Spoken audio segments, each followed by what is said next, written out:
Hello dear students, how are you? This is Om sir and you are watching Om's English classes.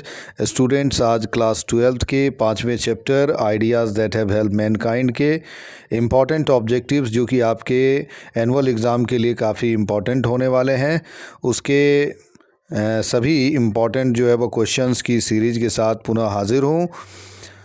Ideas that have help Mankind यानी वो विचार जिन्होंने हम मानव जाति की मदद की है, इनके जो रचयिता हैं वो बर्ट्रैंड रसल हैं।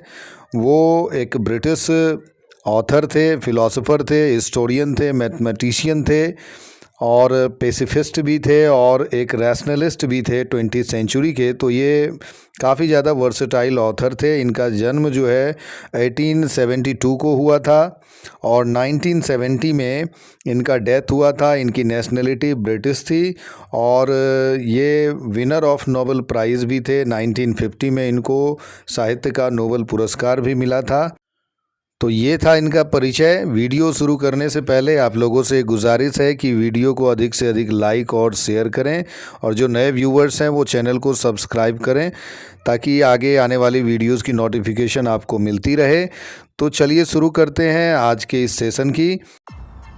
First question is ideas that have help mankind has been written by dash. Option A Martin Luther King, Manohar Malgaonkar, H E. Bates, Bertrand Russell. तो राइट आंसर है बर्ट्रैंड रसल। बर्ट्रैंड रसल एक ब्रिटिश ऑथर और philosopher थे। वो एक mathematician भी थे, तो इसलिए राइट आंसर डी हो जाएगा, Bertrand Russell. Second question is ideas that have help mankind is a और एन डैश। यहाँ पर ये क्वेश्चन जो है वो स्टोरी के टाइप को लेकर के है। तो याद रहे कि ideas that have help Mankind एक ऐसे है, निबंध है जो कि बर्ट्रैंड रसल के द्वारा लिखा गया है, इसलिए इसका राइट आंसर बी हो जाएगा, ऐसे यानी कि निबंध। Next question is third question and it is Bertrand Russell was a और एन डैश ऑथर। यानी यहाँ बर्ट्रैंड रसल की नेशनलिटी को लेकर के क्वेश्चन है, यानी बर्ट्रैंड रसल कहाँ के लेखक थे। ऑप्शन ए है ब्रिटिश, बी है अफ्रीकन, सी है अमेरिकन और डी है रशियन। तो चूँकि बर्ट्रैंड रसल इंग्लैंड से थे इसलिए इसका राइट आंसर ए हो जाएगा, British. Fourth question is Bertrand Russell was a prominent rationalist of the dash century. तो बर्ट्रैंड रसल 20वीं सदी के प्रोमिनेंट यानी कि एक जाने माने या कह सकते हैं विख्यात रैशनलिस्ट यानी विचारक थे। तो इसलिए सी इसका राइट आंसर हो जाएगा, 20th century. Next question is fifth question and it is Bertrand Russell was awarded the Nobel prize in literature in dash. यानी बर्ट्रैंड रसल को किस वर्ष साहित्य का नोबेल पुरस्कार दिया गया। तो जैसा कि स्टोरी में मेंशन है कि 1950 में बर्ट्रैंड रसल को साहित्य का नोबेल पुरस्कार दिया गया था, इसलिए इसका राइट आंसर डी हो जाएगा, 1950। Next question is sixth question and it is a history of western philosophy is written by dash. A history of western philosophy Bertrand Russell की प्रमुख रचनाओं में से एक है, तो इसलिए इसका राइट आंसर सी हो जाएगा, बर्ट्रैंड रसल। यानी अ हिस्ट्री ऑफ वेस्टर्न फिलॉसफी नाम की किताब बर्ट्रैंड रसल की लिखी है। इसे ध्यान रखें और बगल के इमेज में देख भी सकते हैं इसको। Next question is seventh question has man a fact and fiction is written by dash. यानी ये भी एक रचना है जो कि बर्ट्रैंड रसल की ही लिखी हुई है, तो इसलिए इसका भी राइट आंसर सी हो जाएगा, बर्ट्रैंड रसल। बगल के इमेज में आप देख भी सकते हैं उनका नाम नीचे ऑथर के रूप में लिखा हुआ है। Next question is eighth question marriage and morals is one of the important works of dash. यानी मैरिज और मोरल्स जो है वो किन की महत्वपूर्ण रचनाओं में से एक है। अगेन ये भी एक महत्वपूर्ण रचना बर्ट्रैंड रसल की ही लिखी हुई है, इसलिए इसका राइट आंसर ए हो जाएगा। Next question is ninth question and it is roads to freedom is written by dash. Roads to freedom भी एक इम्पॉर्टेंट रचना है और ये भी बर्ट्रैंड रसल के द्वारा ही लिखी गई है, इसलिए इसका राइट आंसर सी हो जाएगा। Roads to freedom is written by Bertrand Russell, बगल के तस्वीर में देख सकते हैं। Next question is 10th question and it is the most indubitable respect in which ideas have help mankind is dash, यानी सबसे असंदिग्ध तरीके से विचारों ने जिस प्रकार से मानव जाति की मदद की है वो क्या है। तो ऑप्शन ए है हैप्पीनेस, बी है नॉलेज, सी है फ्रेंडलीनेस, डी है नंबर्स। तो बर्ट्रैंड रसल के अनुसार संख्या ने, मनुष्यों के पॉपुलेशन ने मानव जाति की सबसे ज़्यादा मदद की। जब संख्या बढ़ी तब मनुष्य जो है वह सुदृढ़ हुआ। 11th question is dash was a very rare species subsisting precariously in jungles and caves, यानी कौन एक दुर्लभ प्रजाति थी जो कि जंगलों और गुफाओं में जोखिमपूर्ण तरीके से जीवन जीती थी। तो होमो सैपियंस यानी मानव को कहा गया है बर्ट्रैंड रसल के द्वारा कि वो एक समय में दुर्लभ प्रजाति थी जो जंगलों और गुफाओं में वो काफ़ी जोखिमपूर्ण जीवन जीती थी। Next question is 12th question dash is a biological advantage of human being which is cumulative, यानी कौन सी एक बायोलॉजिकल एडवांटेज जो है वह ह्यूमन बीइंग को मिली है जो कि संचय करने योग्य है। तो इंटेलिजेंस को, बुद्धिमत्ता को कहा गया है, इसलिए डी इसका राइट आंसर होगा। हर्शूट प्रोटेक्शन कहते हैं रोए की सुरक्षा को, और एजिलिटी चपलता को कहते हैं, लेकिन ये सब जानवरों में हुआ करती हैं। 13th question is dash skills play an increasing part in human life, कौन सी स्किल जो है वह मनुष्य के जीवन में अहम भूमिका निभाती है। कॉन्जेनिटल यानी कि जन्मजात, एक्वायर्ड यानी हासिल की गई, टेक्निकल यानी तकनीकी, और फिजिकल मतलब शारीरिक।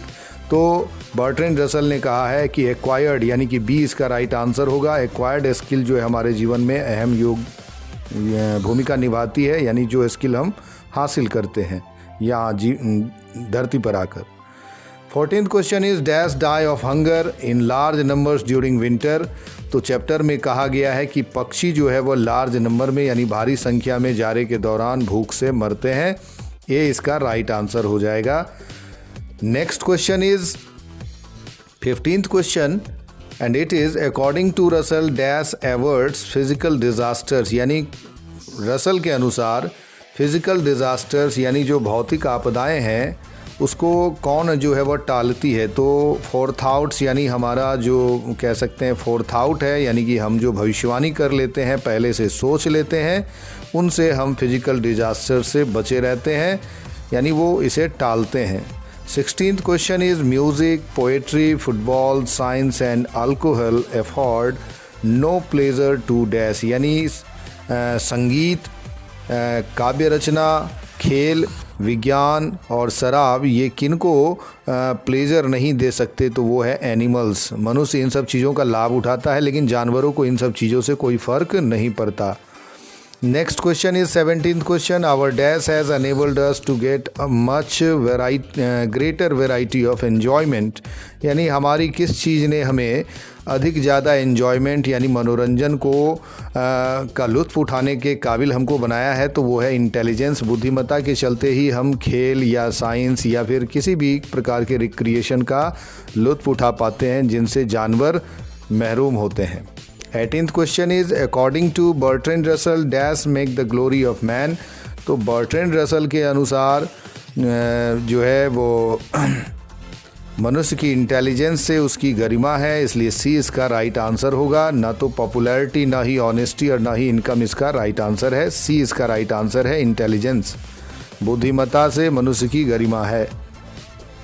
19th question is dash has taught us to be more friendly towards one another, यानी किस चीज़ ने हमें एक दूसरे के प्रति मिलनसार या मित्रवत रहना हमें सिखाया है। तो चैप्टर में सिविलाइजेशन के बारे में कहा गया है कि सिविलाइजेशन ने हमें एक दूसरे के प्रति मित्रवत रहना सिखाया है। बी इसका राइट आंसर हो जाएगा।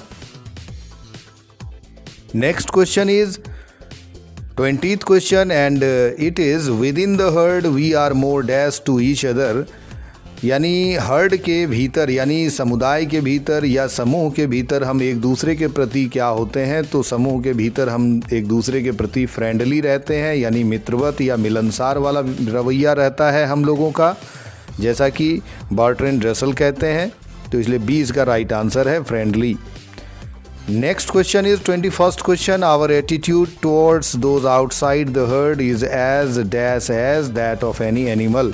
तो बर्ट्रैंड रसल के अनुसार हमारा जो एटीट्यूड होता है आउटसाइड द हर्ड यानी कि समूह से बाहर वालों के प्रति उतना ही हिंसक रहता है जितना कि किसी जानवर का। तो फेरोसियस इसका राइट आंसर बी हो जाएगा। Next question is 22nd question and it is the most important and difficult steps were taken dash the dawn of history यानी सबसे महत्वपूर्ण और सबसे कठिन कदम उठाए गए थे इतिहास के प्रारंभ में। तो वो कब, इतिहास के प्रारंभ से पहले या बाद में, इसको लेकर के क्वेश्चन है। तो इसमें हो जाएगा इतिहास के प्रारंभ होने से पहले। डाउन ऑफ हिस्ट्री का यहाँ पर अर्थ है इतिहास के प्रारंभ से। तो डी इसका राइट आंसर होगा, before the dawn of history. उसके बाद है 23rd question, language began dash. Language किस प्रकार से प्रारंभ हुई, शुरू हुई? तो लैंग्वेज एकाएक शुरू नहीं हुई थी, ये धीरे धीरे हुई थी। तो इसीलिए ग्रेजुअली इसका राइट आंसर होगा। न तो ये एक्सीडेंटली हुई थी, न ये क्विकली हुई थी, और न ही अचानक से अर्थात सडनली हुई थी। तो बी, ग्रेजुअली धीरे धीरे भाषा की शुरुआत हुई थी। 24th question is the utilization of fire may have started either before or after the beginning of dash यानी आग का आविष्कार किस चीज़ के पहले या बाद में हुआ होगा, किस चीज़ के आरंभ होने के पहले? तो लैंग्वेज के प्रारंभ होने से पहले यानी भाषा की शुरुआत होने से पहले की बात कही गई है कि आग का आविष्कार भाषा के प्रारंभ होने या उसके बाद, क्योंकि आग के आविष्कार के बारे में सटीक कोई जानकारी नहीं है।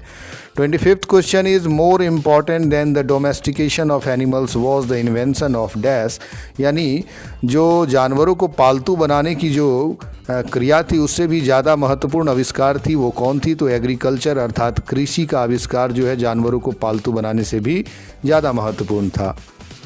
26th question is dash would not help the corn to grow unless he was allowed to feast on the blood of children यानी एक स्कैंडिनेवियन मैथोलॉजी के अनुसार मतलब कौन जो है वह फसल को बढ़ने में मदद नहीं करता जब तक कि उसको बच्चे की खून की बलि नहीं दी जाती। तो मोलोक हो जाएगा। मोलोक शैतान है एक प्रकार का, एक स्कैंडिनेवियन मान्यता के अनुसार। 27th question is the last of the great pre historic inventions was dash यानी प्रागैतिहासिक काल के आविष्कारों में सबसे अंतिम में जो आविष्कार जिसका हुआ वो कौन सा आविष्कार था? तो वो है आर्ट ऑफ राइटिंग यानी लेखन कला का आविष्कार। ये सबसे अंत में हुआ। प्रागैतिहासिक काल कहते हैं जिस समय इतिहास का प्रारंभ नहीं हुआ यानी इतिहास के प्रारंभ होने से पहले के काल को।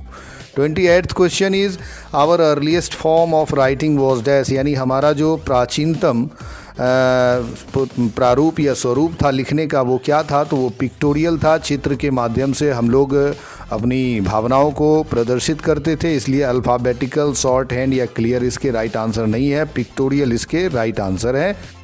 इसके साथ ही आज के वीडियो का यहीं पर होता है अंत। जल्द ही अगली वीडियो में मिलेंगे एक नए चैप्टर के साथ। तब तक के लिए गुड बाय, थैंक यू।